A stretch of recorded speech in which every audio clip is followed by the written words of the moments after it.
रूप और अज्ञानी पुरुष भी इस परिवर्तनशील माया को सत्य वस्तु मान लेते हैं। हे भगवान, पहले हम लोग धन संपत्ति के नशे में चूर होकर अंधे हो रहे थे। इस पृथ्वी को जीत लेने के लिए एक ही दूसरे की होड़ करते और अपनी ही प्रजा का नाश करते रहते थे। सचमुच हमारा जीवन अत्यंत क्रूरता से भरा हुआ था और हम लोग इतने अधिक मतवाले हो रहे थे कि आप मृत्यु रूप से हमारे सामने खड़े हैं, इस बात की भी हम तनिक परवाह नहीं करते थे। हे सच्चिदानंद स्वरूप श्री कृष्ण, काल की गति बड़ी गहन है। वह इतना बलवान है कि किसी से टाले टलता नहीं, क्योंकि न हो कि वह आपका शरीर ही तो है। अब उसने हम लोगों को श्रीहीन निर्धन कर दिया है। आपकी अहेतु अनुकंपा से हमारा घमंड चूर चूर हो गया। अब हम आपके चरण कमलों का स्मरण करते हैं। हे विभो, यह शरीर दिनों दिन क्षीण होता जा रहा है। लोगों की तो यह जन्मभूमि ही है। अब हमें इस शरीर से भोगे जाने वाले राज्य की अभिलाषा नहीं है, क्योंकि हम समझ गए हैं कि वह मृग तृष्णा के जल के समान सर्वथा मिथ्या है। यही नहीं, हमें कर्म के फल स्वर्ग आदि लोकों की भी जो मरने के बाद मिलते हैं इच्छा नहीं है, क्योंकि हम जानते हैं कि वे निस्सार हैं, केवल सुनने में ही आकर्षक जान पड़ते हैं। अब हमें कृपा करके आप वह उपाय बतलाइए जिससे आपके चरण कमलों की विस्मृत कभी ना हो, सर्वदा स्मृति बनी रहे, चाहे हमें संसार की किसी भी योनि में जन्म क्यों न लेना पड़े।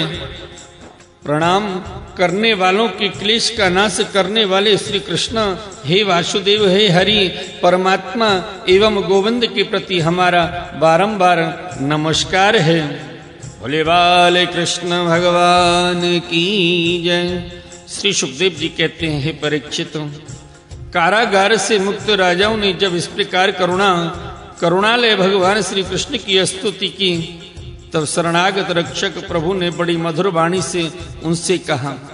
भगवान श्री कृष्ण ने कहा, नरपतियों, तुम लोगों ने जैसी इच्छा प्रकट की है उसके अनुसार आज से मुझ में तुम लोगों की निश्चय ही सुदृढ़ भक्ति होगी। यह जान लो कि मैं सबका आत्मा और सबका स्वामी हूँ। नरपतियों, तुम लोगों ने जो निश्चय किया है वह सचमुच तुम्हारे लिए बड़े सौभाग्य और आनंद की बात है। तुम लोगों ने मुझसे जो कुछ कहा है वह बिल्कुल ठीक है, क्योंकि मैं देखता हूँ धन संपत्ति और ऐश्वर्य के मद से चूर होकर बहुत से लोग उच्छृंग और मतवाले हो जाते हैं। है नहुष, वेन, रावण, नरकासुर आदि अनेकों देवता, दैत्य, नरपति श्रीमद के कारण अपने स्थान से पद से च्युत हो गए। तुम लोग यह समझ लो कि शरीर और इसके संबंधी पैदा होते हैं, इसलिए उनका नाश भी अवश्यम भावी है। अतः उनमें आसक्ति मत करो। बड़ी सावधानी से मन और इंद्रियों को वश में रखकर यज्ञों के द्वारा मेरा यजन करो और धर्म पूर्वक प्रजा की रक्षा करो। तुम लोग अपनी वंश परंपरा की रक्षा के लिए, भोग के लिए नहीं, संतान उत्पन्न करो और प्रारब्ध के अनुसार जन्म मृत्यु, सुख दुख, लाभ हानि जो कुछ भी प्राप्त हो उसी समान भाव से मेरा प्रसाद समझकर सेवन करो और अपना चित्त मुझ में लगाकर जीवन बिताओ। देह और गेह की संबंधियों से किसी प्रकार की आसक्ति न रखकर उदासीन रहो। अपने आप में आत्मा में ही रमण करो और भजन तथा आश्रम के योग्य व्रतों का पालन करते रहो। अपना मन भली भांति मुझ में लगाकर अंत में तुम लोग मुझ ब्रह्म स्वरूप को ही प्राप्त हो जाओगे। श्री सुखदेव जी कहते हैं, हे परीक्षित, भुवनेश्वर भगवान श्री कृष्ण ने राजाओं को यह आदेश देकर उन्हें स्नान आदि कराने के बहुत से स्त्री पुरुष नियुक्त कर दिए। हे परीक्षित, जरासंध के पुत्र सहदेव ने उनको राजोचित वस्त्र, आभूषण, माला, चंदन आदि दिलवाकर उनका खूब सम्मान कराया। जब वे स्नान करके वस्त्र आभूषण से सुसज्जित हो चुके, तब भगवान ने उन्हें उत्तम उत्तम पदार्थों का भोजन करवाया और पान आदि विविध प्रकार के राजोचित भोग दिलवाए। भगवान श्री कृष्ण ने इस प्रकार उन बंदी राजाओं को सम्मानित किया। अब वे समस्त क्लेशों से छुटकारा पाकर तथा कानों में झिलमिलाते हुए सुंदर सुंदर कुंडल पहनकर ऐसे शोभायमान हुए जैसे वर्षा ऋतु का अंत हो जाने पर तारे होते हैं। फिर भगवान श्री कृष्ण ने उन्हें सुवर्ण और मणियों से विभूषित एवं श्रेष्ठ गुणों से युक्त रथों पर चढ़ाया, मधुर वाणी से तृप्त किया और फिर उन्हें उनके देशों को भेज दिया। इस प्रकार उदार शिरोमणि भगवान श्री कृष्ण ने उन राजाओं को महान कष्ट से मुक्त किया। अब वे जगतपति भगवान श्री कृष्ण के रूप गुण और लीलाओं का चिंतन करते हुए अपनी अपनी राजधानी को चले गए।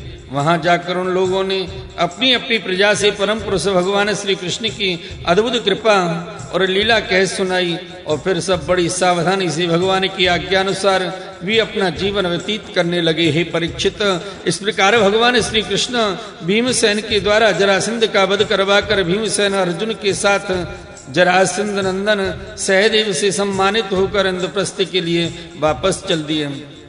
उन विजयी वीरों ने इंद्रप्रस्थ के पास पहुंचकर अपने अपने शंख बजाए, जिससे उनके इष्ट मित्रों को सुख और शत्रुओं को बड़ा दुख हुआ। इंद्रप्रस्थ वासियों का मन उस संकट ध्वनि को सुनकर खिल उठा। उन्होंने समझ लिया कि जरासंध मर गया। अब राजा युधिष्ठिर का राजसूय यज्ञ करने का संकल्प एक प्रकार से पूरा हो गया। भीमसेन, अर्जुन और भगवान श्री कृष्ण ने राजा युधिष्ठिर की वंदना की और वह सब कृत्य कह सुनाया जो उन्हें जरासंध के वध के लिए करना पड़ा। धर्मराज युधिष्ठिर भगवान श्री कृष्ण के इस परम अनुग्रह की बात सुनकर प्रेम से भर गए। उनके नेत्रों से आनंद के आंसुओं की बूंदें टपकने लगी और वे उनसे कुछ भी कह ना सके। बोलिए भक्तवत्सल भगवान की जय। बोले श्रीमद्भागवत महापुराण की जय। आइए भक्त वृंदो, श्रीमद्भागवत महापुराण के 10वें स्कंद उत्तरार्ध में 74वां अध्याय भगवान की अग्र पूजा और शिशुपाल के उद्धार का प्रसंग श्रवण करते हैं। श्री सुखदेव जी कहते हैं, हे परीक्षित, धर्मराज युधिष्ठिर जरासंध का वध और सर्वशक्तिमान भगवान श्री कृष्ण की अद्भुत महिमा सुनकर बहुत प्रसन्न हुए और उनसे इस प्रकार बोले। धर्मराज युधिष्ठिर ने कहा, सच्चिदानंद स्वरूप श्री कृष्ण त्रिलोकी के स्वामी ब्रह्मा, शंकर आदि और इंद्रादि लोकपाल सब आपकी आज्ञा पाने के लिए तरसते रहते हैं और यदि वह मिल जाती है तो बड़ी श्रद्धा से उसको सिरोधार्य करते हैं। हे अनंत, हम लोग हैं तो अत्यंत दीन परंतु मानते हैं कि अपने को भूपति और नरपति ऐसी स्थिति में है जो हम दंड के पात्र, परंतु आप हमारी आज्ञा स्वीकार करते हैं और उसका पालन करते हैं। सर्वशक्तिमान कमल नयन भगवान के लिए यह मनुष्य लीला अभिनय मात्र है।